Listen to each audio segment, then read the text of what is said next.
profile. The Revenger Trilix came out Friday the 7th, so I took liberty of building a deck just for you guys. And I played this deck at my locals. Got top 4 with it. It's okay. I definitely plan on doing other things with Mordred, the Break Ride, before Raging Form comes out, but this is what I have right now. So starter is the Goat, because full bow's bad. Moving on.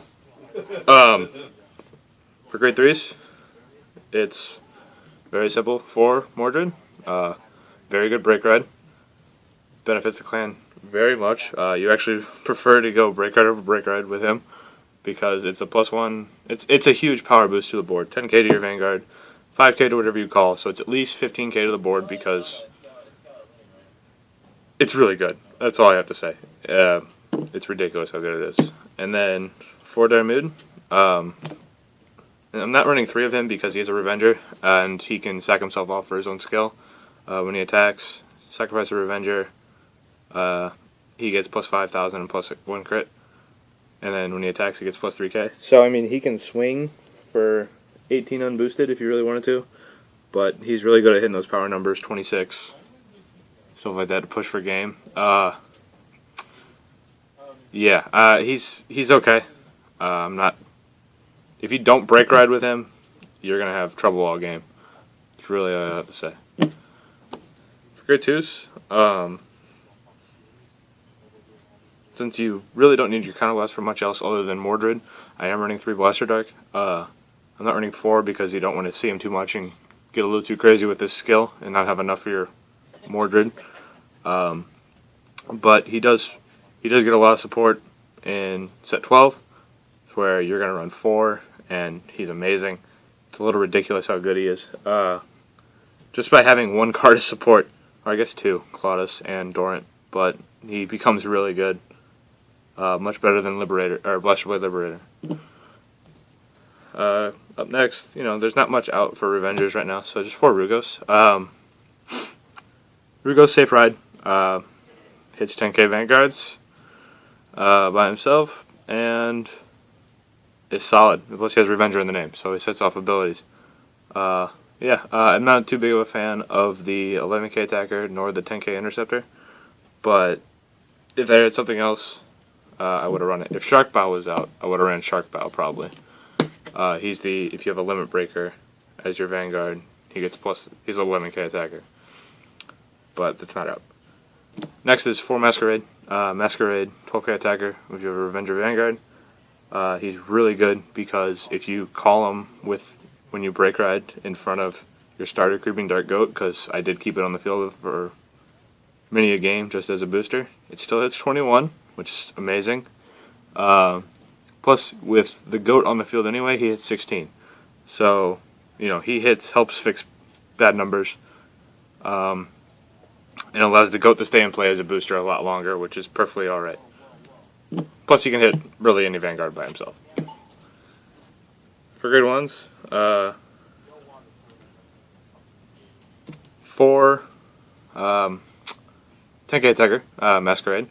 Grade 1 Revenger. He's really the only grade 1 Revenger right now worth running. I do have the Counterblast 1 plus 1000 in here just to have a Revenger's in his name, but anyway, he's good. Again, he allows you to not lose shield whenever you sacrifice for Diarmuid, so you don't have to sacrifice a grade 2, you can just sacrifice him, or a grade 3, or he's a booster, because Diarmuid has to sacrifice a Revenger, and he allows you to do that without losing your interceptors. Next is 4 Charon. Charon, Safe Ride. If they don't have a 10k attacker when your opponent goes, they can't really hit you without a booster, and he allows Diarmuid and Mordred to hit 21 unboosted. Or, I'm sorry.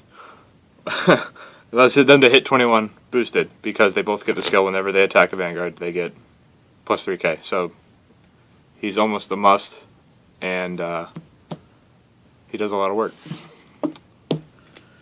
And like I said, I am running the 2. His name's Balbareth. just to have a Revenger in the name. Again, same thing as Masquerade. If you need to sacrifice a Revenger that isn't an Interceptor, he's your go-to guy. I don't think I've ever used this skill because the counterblast just isn't there, but it's not bad too if you're pushing for game. And then for Maclear, perfect shields. You don't need Revenger perfect shields. There's not much special counterblasting in Revengers. It's really just sacrificing Revengers. So these do fine, especially if when Raging Form comes out, you can't get your Revenger Maclears. You can still run these and still be almost okay. And then for triggers, I am running 4 Grim Revenger and 3 Grim Reaper. I like 7/5, especially in this deck. If you're not running Mordred, you're not getting plus, or if you're not break riding with Mordred, you're not getting your pluses, and you need to make room for extra draw. Otherwise, you lose your advantage pretty fast. So 7/5 works really well in this deck. So I opted just to run more Revenger triggers because I could.